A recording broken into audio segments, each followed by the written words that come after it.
নমস্কার বন্ধুরা, তোমরা নিশ্চয়ই অনেকে গল্প পড়তে আর গল্প শুনতে ভালোবাসো। আমিও গল্প পড়তে এবং গল্প শুনতে খুব ভালোবাসি। আজ আমি তোমাদের সঞ্জীব চট্টোপাধ্যায়ের একটি ছোট গল্প পড়ে শোনাবো। সঞ্জীব চট্টোপাধ্যায় সম্পর্কে আগে একটু জেনে নিই। তার জন্ম 1936 খ্রিস্টাব্দে। শৈশব কেটেছে ছোটনাগপুরের নির্জন পাহাড়ি অঞ্চলে।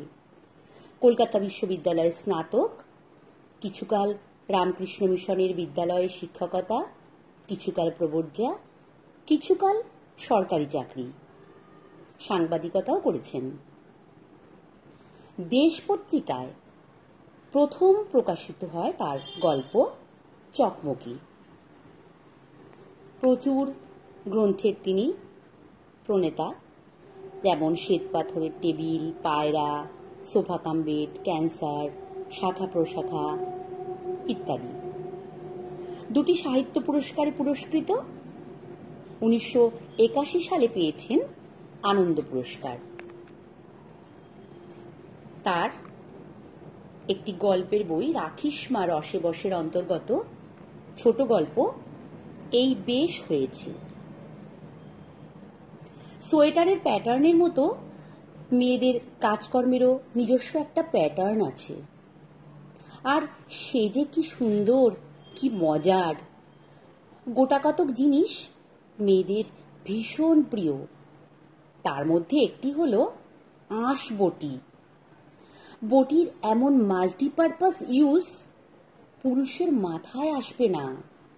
আজকাল বহু ধরনের পাউরুটি বাজারে ছাড়া পেয়েছে। এক ধরনের রুটি অনেকটা বাচ্চা কুমিরের মতো দেখতে। এইসব পাউরুটি কাটার জন্যে সুদৃশ্য ছুরি আছে, যার একদিকটা করাতের মতো দাঁত কাটা, চকচকে হাতল।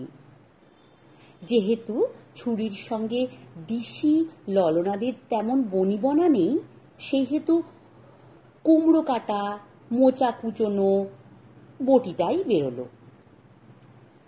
লাল টুকটুকে খাঁচ কাটা পাউরুটি কুমির বাচ্চা ফ্যাঁসফোঁস ফালা ফালা হয়ে গেল, ধারে ধারে কষ লেগে গেল।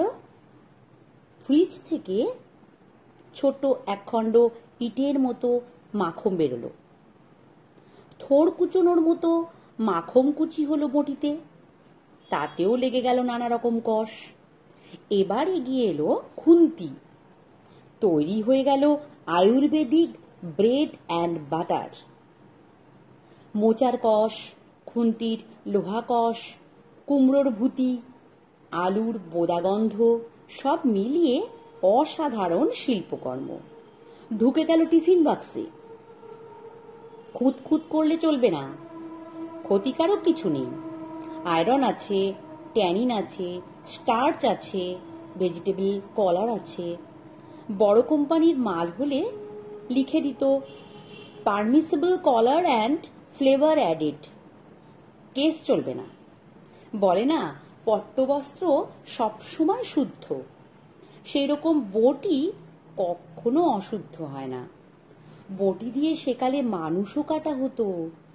একালে আরও হ্যান্ডি ব্লেড বেরিয়েছে, পুরো গলা পেঁচিয়ে কাটার প্রয়োজন হয় না, একটু ওপেন করে দিলেই হয়।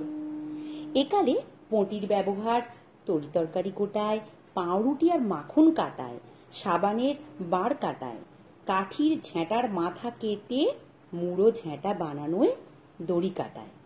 মেয়েদের দাড়ি থাকলে রাঁধতে বটি দিয়ে একবার চেঁচেও হয়তো নিতেন। সেকালে সিনেমায় বীরাঙ্গনা মহিলাদের দৃশ্যে দেখা যেত আলুলাইতা নারী, ভীষণা, প্রখর দৃষ্টি, এক পদ ঊর্ধ্বে উত্থিত, একেবারে বঁটি উঁচিয়ে আছেন, এলেই দেখে নেব। আর সামনে জুজু বুড়োর মতো হয় কোনো লম্পট জমিদার, নয় কোনো বন্দুকধারী ডাকাত সর্দার। বটির শক্তি কতটা গল্পে, সাহিত্যে, সিনেমায় পরীক্ষিত হলেও বাস্তবে হয়নি। একবারই হয়েছিল তারকেশ্বরে। মহন্ত এলোকেশীর কেচ্ছায়। সেখানে এলোকেশীর স্বামী বিপিন বঁটি দিয়ে এলোকেশীর মুন্ড কেটে ফেলেছিল। তা না হলে বঁটির সত্যিই কি তেমন শক্তি আছে? বঁটি ভার্সাস স্টেন গান। এপাশে এক ব্যাটালিয়ন বঁটিধারী মহিলা, ওপাশে এক ব্যাটালিয়ন স্টেন গানধারী। হার জিত কোন দিকের? বঁটির আসলে কোনো শক্তি নেই, শক্তি হলো বঁটিধারীর। বঁটি প্রতীক মাত্র, নারী হলো শক্তি। কথার হুলে তিনি মৃতকেও খাটে উঠিয়ে ছাড়েন, পঙ্গুকে প্যান্টালুন পরিয়ে ফাঁকা মাঠ দিয়ে দৌড় করিয়ে ছাড়েন, কুকুরকে বস বলে বাপের বাড়ি গেলেন। সে বেচারা ধমক খেয়ে বসেই রইল ভয়ে। 7 দিন পরে শ্বশুর বাড়িতে এসে দেখলেন কুকুর পুতুল হয়ে গেছে। বঁটি দিয়ে টবের মাটি খুঁড়ে গোলাপ গাছও পোতা যায়। বঁটির বাটের বহুবিধ ব্যবহার। আদা থেতো করে চায়ের জলে ছেড়ে দাও, গরম জামা কাচা হবে, রিঠা ফাটাও।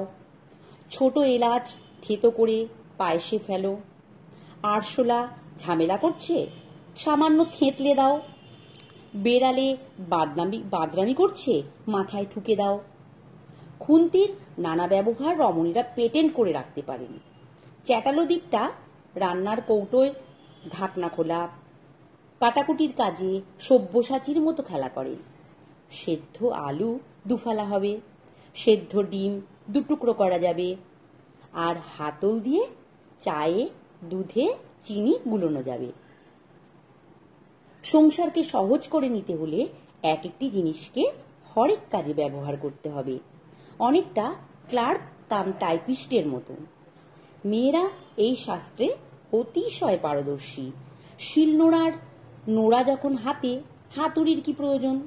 দেয়ালে পেরেক মারো, নোড়া, জুতোয় পেরেক মারো, নোড়া, শিলের ওপর নোড়া।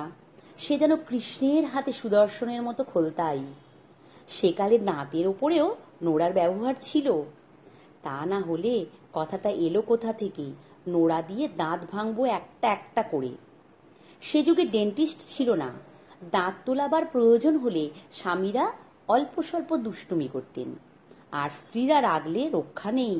তখন তারা dentist, acupuncturist, sweeper, surgeon, bowler, batsman. সে বিখ্যাত সঙ্গীতের মতো একই অঙ্গে এত রূপ দেখিনি তো আগে। মেয়েদের শাস্ত্রে এই বেশ হয়েছে বলে একটা সুন্দর কথা আছে।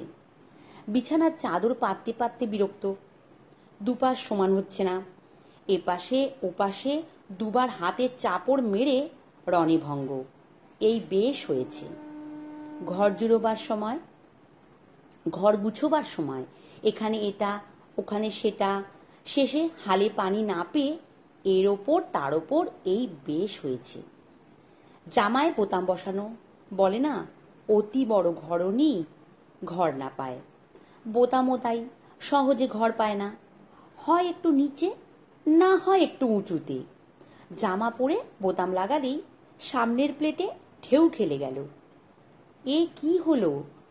ঠোঁটে সূচ, সুতোর ন্যাট ঝুলছে। শিল্পী এগিয়ে এলেন, তলার দুপ্রান্ত ধরে মোক্ষম টান, ঘাড়ের কাছে পড়াক আওয়াজ, সেলাই খুলে গেল কোথাও। এক পা পেছলেন, ছুঁচ চাপা ঠোঁটে বললেন, এই বেশ হয়েছে। ছোট ছেলে বা মেয়েকে সাজাতে বসেছেন মা। কত কি হলো, কত রকম হলো, শেষে হয়তো কাজল।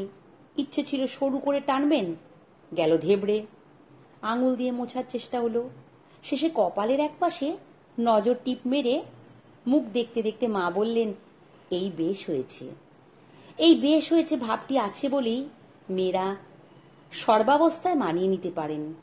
তা না হলে এদেশে মেয়েদের আমরা যে সম্মানে রাখি। নমস্কার।